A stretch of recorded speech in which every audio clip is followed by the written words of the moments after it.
Spectacle de chants et de danse sous une ère de prospérité, fête de joie célébrée par le peuple multiethnique.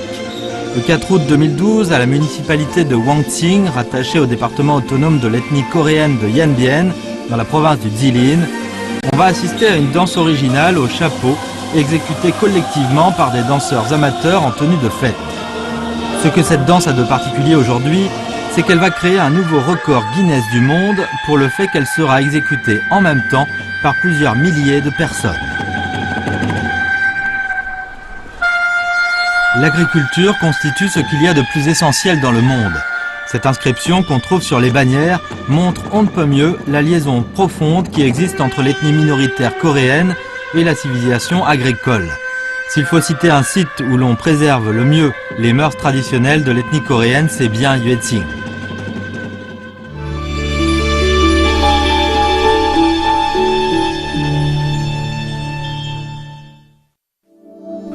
Le département autonome de l'ethnie coréenne deIen Bien et la République populaire démocratique de Corée partagent une frontière s'étendant sur plus de 500 km.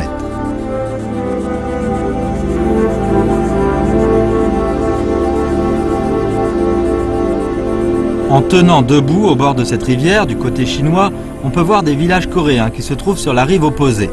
Il y a quelques 150 ans, les premiers pionniers de l'ethnie coréenne ont traversé le gué. Ce vieux village de l'ethnie coréenne, rattaché au bourg de Hwangching, a été mis en place en 1870. Les gens de la région ont l'habitude de l'appeler tribu centenaire. Âgé de 60 ans, Jin Jing-nan fait partie de la 4e génération de l'ethnie coréenne installée au bourg de Hwangching. Le puits dans lequel M. Jin est en train de tirer de l'eau a été creusé par ses ancêtres.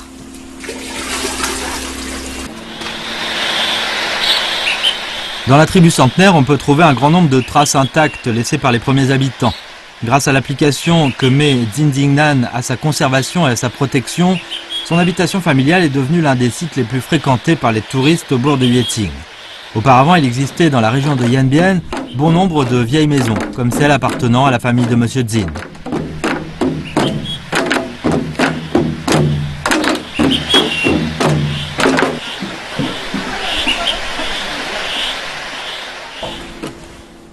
您这房子都住了几代人呢？4代人，住了4代人呢，多少人？15位。那都怎么住呢？也就是一个房间呢，都是住一家人。哦，比如说，就是长老呢就在中间，长老对，长辈，对，大儿子呢就在这个里头住。哦，完了，要是有老二没有不在老二时候呢，姑爷就在里头。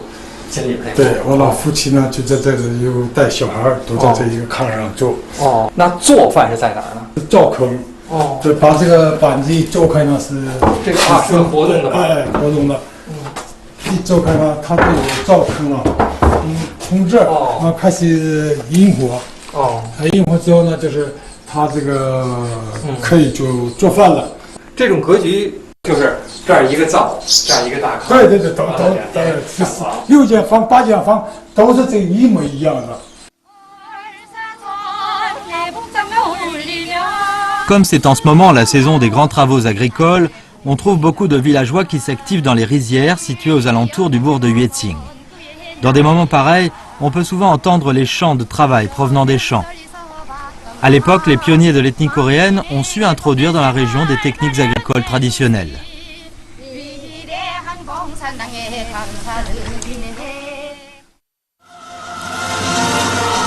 Jin Ming-chun est un héritier de la danse au chapeau de niveau national. Jusqu'à aujourd'hui, il conserve le record mondial Guinness, faire balancer un ruban de couleur long de 32 mètres pendant la danse. Ce qui étonne le plus chez M. Jin Ming-chun, qui est maintenant un danseur professionnel connu pour sa remarquable habileté. 我就白天就是干活儿，农田的那个活儿，完之后晚上就是业余时间学就是这个舞蹈，就这样的。所以就慢慢学完之后，我从77年完之后85年，我就业余骨干开始转制到这个县里的那个文物团。 Ces chants et danses qui trouvent leurs origines dans les travaux au champ et sur les aires de battage n'appartiennent plus aux paysans. C'est grâce à des artistes comme lui que la danse au chapeau est devenue un succès.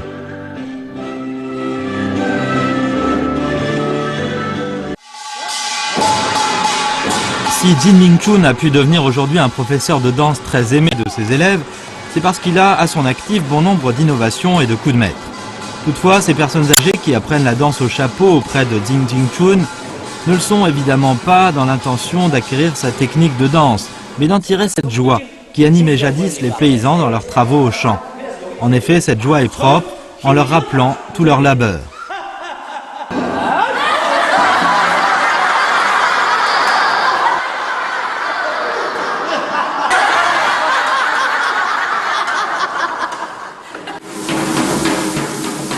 En dehors des personnes âgées, Jin Ming-chun enseigne plus particulièrement sa technique de danse aux enfants et adolescents. Il met non moins d'application à transmettre son art à ces jeunes, leur apprenant que l'important pour eux n'est pas d'adresser l'adresse propre à la danse, mais de forger une attitude optimiste vis-à-vis de la vie et par conséquent d'asseoir leur bonheur futur. Finalement, nous ne pouvons nous empêcher de faire connaître notre volonté d'avoir une idée sur l'origine de ce chapeau de forme étrange utilisé dans la danse.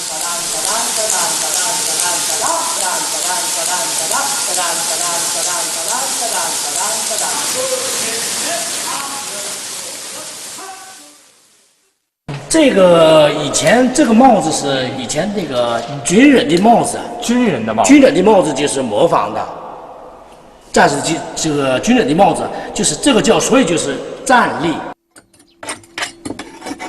Cependant, M. Jin Dinan reste un paysan, comme ses ancêtres. 听这个老人说呀，这一开始就是这个相貌武士帽上边，就是带一个什么草绳啊干啥的，就是朝人种水田，不插秧嘛，一插秧的时候呢，这蚊子太多，他就是戴了之后呢，一摇，一面摇一面干活，就轰蚊子。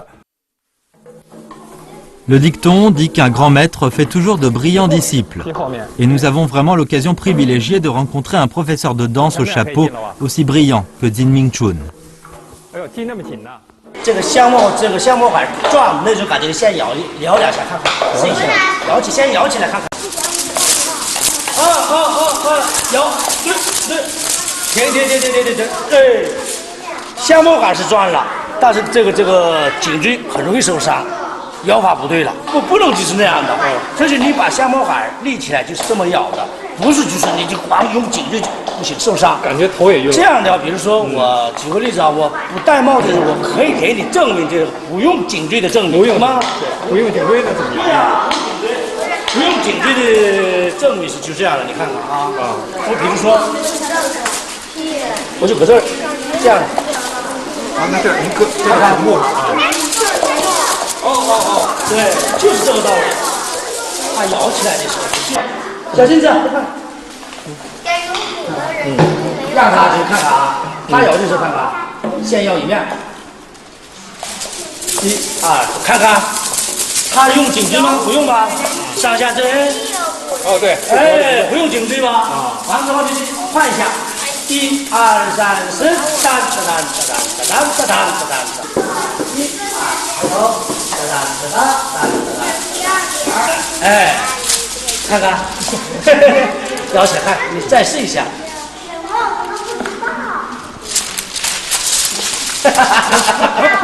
估计反而都不会了。 Cette expérience nous fait comprendre qu'on n'apprend pas la danse au chapeau en une seule journée. En réalité, la danse a évolué depuis son introduction en Chine et a fini par se doter des caractéristiques culturelles différentes de celles de la péninsule coréenne. Pourtant, le chapeau que leurs danseurs mettent est de couleur noir et blanc, tandis que celui que les danseurs de l'ethnie coréenne en Chine portent est de couleur rouge et jaune. Pourquoi cette différence? 黑白的这个颜色本身在中国来是不是那么回事？是不是啊？所以就是按照中国的我们这文化来，就是特别喜庆的颜色，红色旁边，帽子颜色还这么改变的。 Quelles que soient les couleurs adoptées, la danse au chapeau garde invariablement son but initial, celui d'exprimer la joie de chacun. 我就喜欢黄色和红色，这种颜色挺搭配的，挺喜庆的那种颜色。哦，这么一角得有多长啊？这是32米的。32米。对，这屋里边我撇的话，肯定就是墙上就碰了，它就回来了。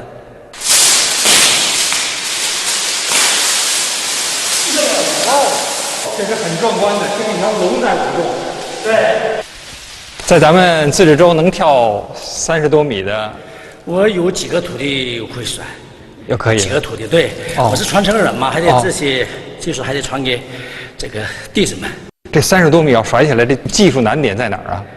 这个首先它这个动作的协调，你就扔出去的时候，你比如说这个纸条卷上的这个角度，太高的话，你比如说你这拿起来，太高的话，它就是第二次来的时候，这就缠这儿，太低的话了，它就是回不来了。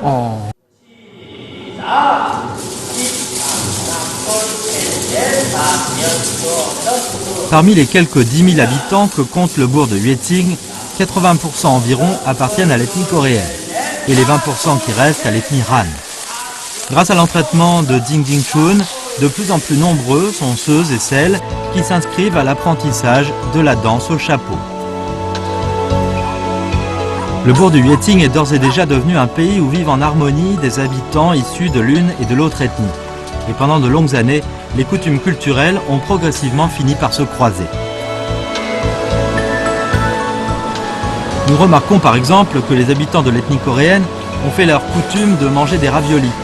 Si ce n'est que la pâte de ravioli n'est pas faite de farine de blé, comme elle l'est généralement chez les Han, mais plutôt de farine de riz, dont ils raffolent.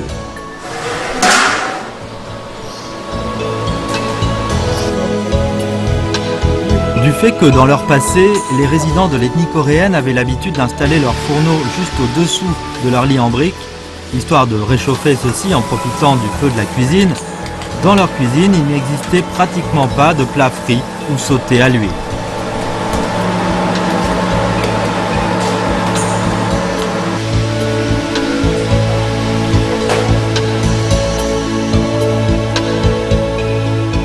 Parmi ces mets, on note une spécialité traditionnelle propre au bourg de Yueting. Tous les ans, à la moisson d'automne, on peut sentir dans l'air de Yueting un parfum de riz prononcé. Cela est dû au fait qu'en ce moment, toutes les familles de ce bourg spécialisées dans la culture du riz se mettent à fabriquer diverses sortes de collations à base de riz. Et parmi elles, il ne faut surtout pas omettre de mentionner le gâteau à la farine de riz battue. Chaque famille lave du riz glutineux et en fait cuire dans la plus grande de ses marmites à la vapeur. Au fur et à mesure de la cuisson, on commence à sentir le parfum agréable du riz, dégagé en même temps que la vapeur de cuisson.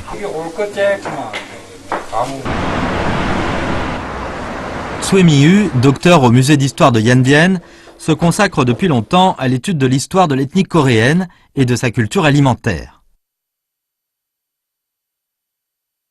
朝鲜族的饮食文化呢，稻作文化特点比较明显。因为朝鲜族呢是农耕民族，它的生计方式呢主要是农耕。朝鲜族擅长种植水稻，它是迁入民族嘛，从朝鲜半岛迁入到中国以后呢，它不断的开发这个水田技术，为中国东北地区的水田开发做出了很大的贡献。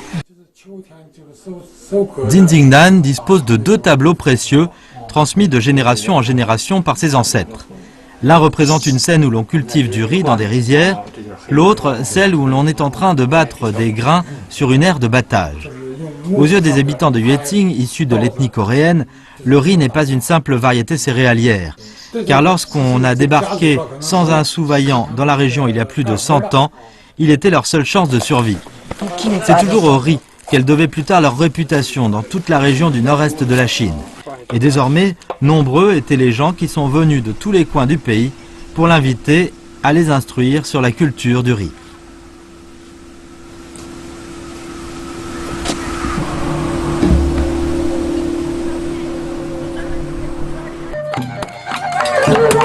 Lorsque Jin commence à fabriquer chez lui du gâteau à la farine de riz battue, on peut entendre non seulement des bruits réguliers des maillets en bois, mais aussi l'accompagnement d'un petit orchestre.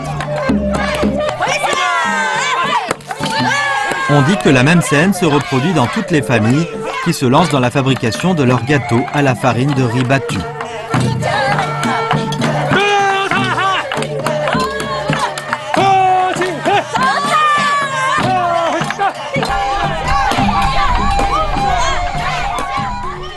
Je怎么看这种打糕是像在表演呀？对，朝鲜族的很多文化呢，源于朝鲜族的日常生活，这个打高舞也是其中之一。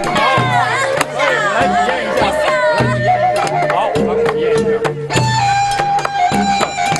我跟你比划一，您来这个。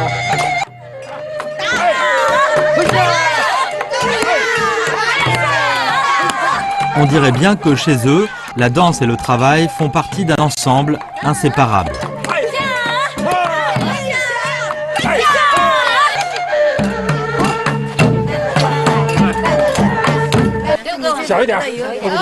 On va enfin pouvoir goûter au fameux gâteau à la farine de riz battue. C'est alors que quelqu'un nous apprend un truc pour goûter au gâteau. Après le travail exécuté en dansant, boire d'abord un peu d'eau est censé permettre de faciliter la digestion.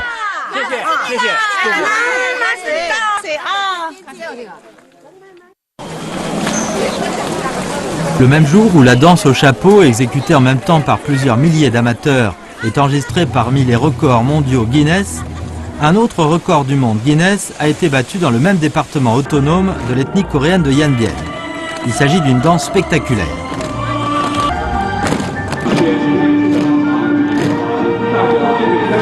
Cette forme de danse ne nous est certes pas étrangère, mais rares doivent être ceux qui se rendent compte que la danse au tambour allongé est connue pour ses gestes gracieux.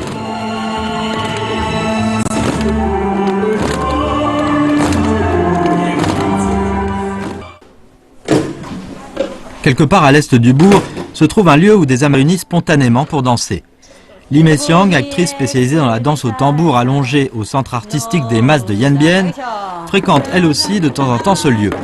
Lee n'est pas du bourg de Yueting, mais dans le but de perfectionner la danse qu'elle exceptionnelle, elle n'hésite pas à parcourir toute la province du Jilin pour se mettre à l'école d'artistes populaires.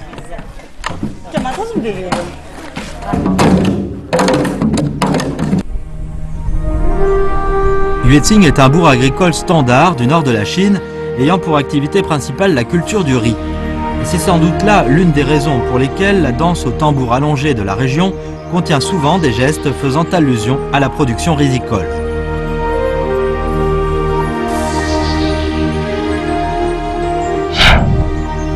Ce geste imite par exemple le repiquage du riz par les paysans dans une rizière. Et là, une série de gestes qui évoquent le séchage du riz sur une aire de battage. Ce geste des bras évoque quant à lui une scène où l'on vanne avec joie des grains sur une aire de battage après la récolte. C'est justement à Yueting que Lee Messiang est arrivé à doter sa danse d'un rythme simple mais original propre à cette région rurale. Rien d'étonnant donc à ce que sa chorégraphie actuelle excelle à la fois à mettre en relief l'élégance et la virtuosité d'une danseuse professionnelle et à exprimer ce langage gestuel traditionnel si familier à la population locale. C'est grâce à cette association que la danse se montre si saisissante.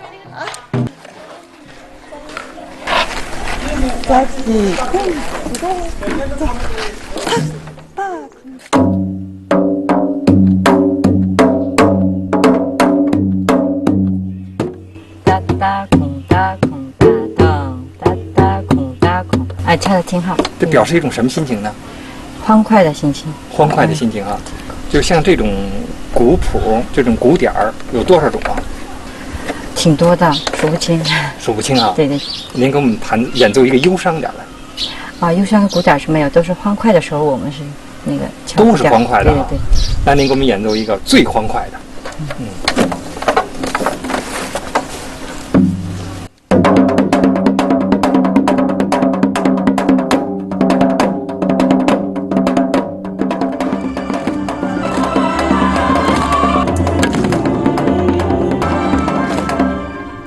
在农村，一般在什么情况下演奏这个长鼓舞？丰收的时候这么打鼓点。那你在什么情况下演奏这个长鼓舞呢？有的时候改善自己的情绪，然后，那样的时候我自己发泄的时候，这样转换情绪的时候打鼓点。好，看样子这个长鼓舞既可以消除辛劳，又可以消除郁闷情绪，一通长鼓。所有的烦恼都消失了。Dans le passé, c'était plutôt des hommes qui dansaient la danse. À partir d'on ne sait quand, les exécutants de cette danse ont commencé à intervertir les sexes. À présent, ce sont principalement des femmes. Selon les gens de la région, c'est la diminution du poids du tambour allongé qui a permis cette substitution.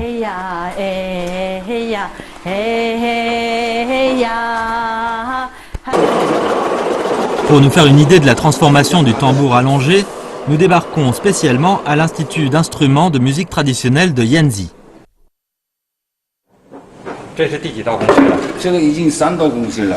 这是第一个工序是原木了，原木，一般选用什么木呢？那个桐木，桐木，梧桐、泡桐、花桐，好几个桐木嘛。哦，为什么都选用这种桐木呢？这个是这个音质传递量挺好，就共鸣挺好。哦，共鸣好啊。这个是一面是高音，一面是低音的，这大桐是。就是为什么一边大一边小呢？这个是。这个节奏乐器嘛，节奏是一边是低音，空哒哒空哒哒空哒哒这样的，所以一边高一边低音。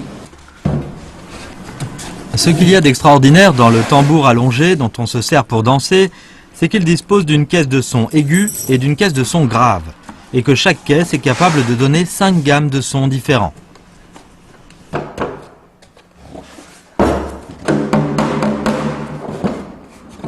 这个其他民族的啊，这个2/4的碗这样啊，这么大。我们这个朝鲜族的节奏不一样了。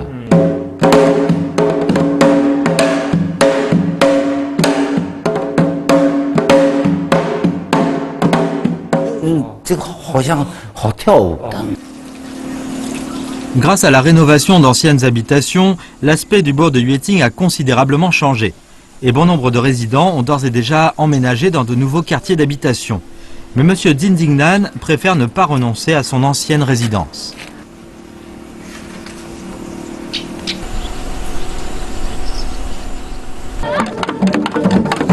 L'ethnie coréenne possède un don artistique, car tous ses membres, qu'ils soient jeunes ou vieux, savent danser et chanter. C'est grâce à la danse au chapeau et à la danse au tambour allongé que ce peuple perpétue son histoire de culture rizicole.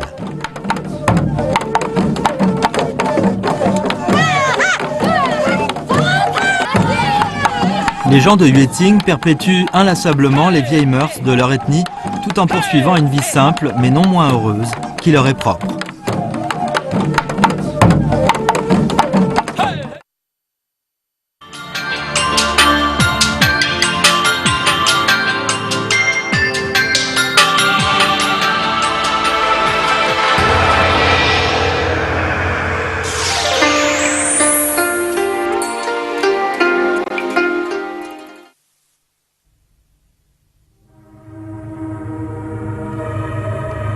Cette maison en bois a un passé légendaire.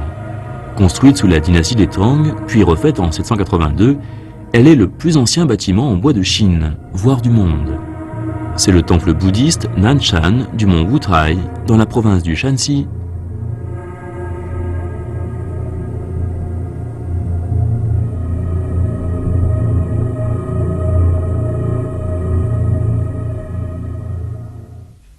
Sous les dynasties des Han et des Trang, les Chinois excellaient dans l'architecture des édifices en bois.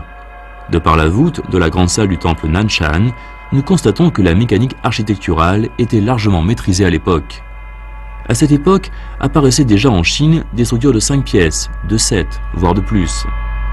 Pourquoi ces édifices extraordinaires n'ont-ils pu être préservés, tandis que ce petit temple de 3 pièces a survécu jusqu'à nos jours?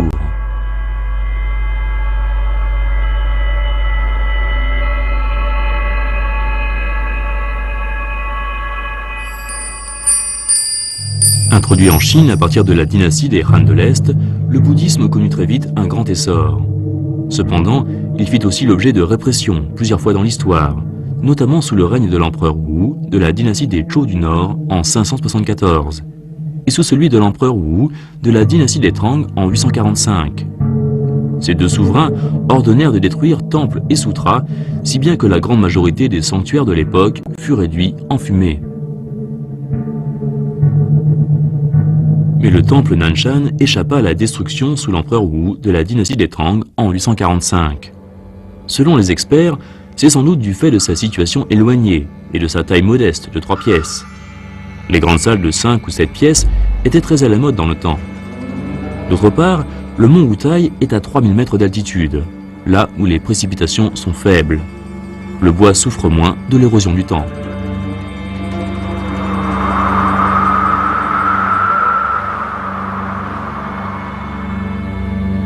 Si le temple Nanshan a survécu jusqu'à nos jours, c'est aussi pour une autre raison. C'est qu'après l'ascension au pouvoir de l'empereur Xuanzong de la dynastie des Tang en 847, la culture bouddhiste devint, sous les dynasties successives, un lien culturel entre les ethnies Han, mongoles et tibétaines. Ainsi, ce petit temple Nanshan a pu échapper à de nombreuses campagnes de répression contre le bouddhisme durant son existence de plus d'1 millier d'années.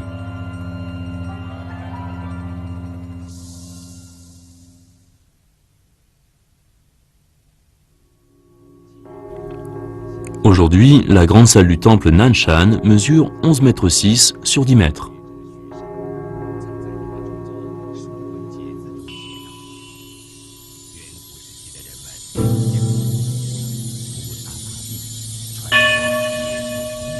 La salle est soutenue tout autour par 12 colonnes. Ces piliers carrés sont originaux, tandis que les piliers ronds ont été posés lors des restaurations.